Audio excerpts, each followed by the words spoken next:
Hello and welcome back to Dav Facts Channel. Today, we're diving into the delicious world of roasted chicken.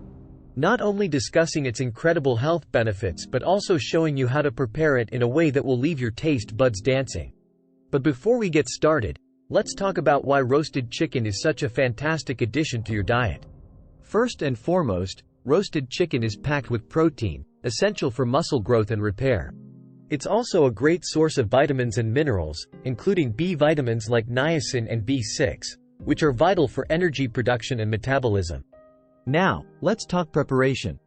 The key to achieving that juicy, flavorful roasted chicken lies in the marinade. Ideally, you'll want to marinate your chicken for at least 2 to 4 hours, allowing those flavors to penetrate deeply. As for the flavors, the possibilities are endless. You can go for a classic herb and garlic marinade, a zesty lemon and herb blend, or even a spicy chili lime concoction. Once marinated, simply pop it into the oven and let it roast to perfection. The result?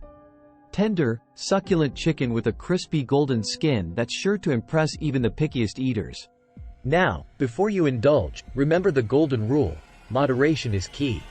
While roasted chicken is undeniably delicious and nutritious, overeating can lead to health issues. So, always be mindful of your portions and listen to your body. And of course, pair your roasted chicken with plenty of fresh veggies or a crisp salad for a well-balanced meal. Oh, and don't forget to stay active and live a healthy lifestyle, because good food is just one piece of the puzzle to overall wellness. Well, that's all for today, folks. Thanks for tuning in. Don't forget to like, comment, and subscribe for more delicious recipes and healthy living tips. Until next time, Happy cooking!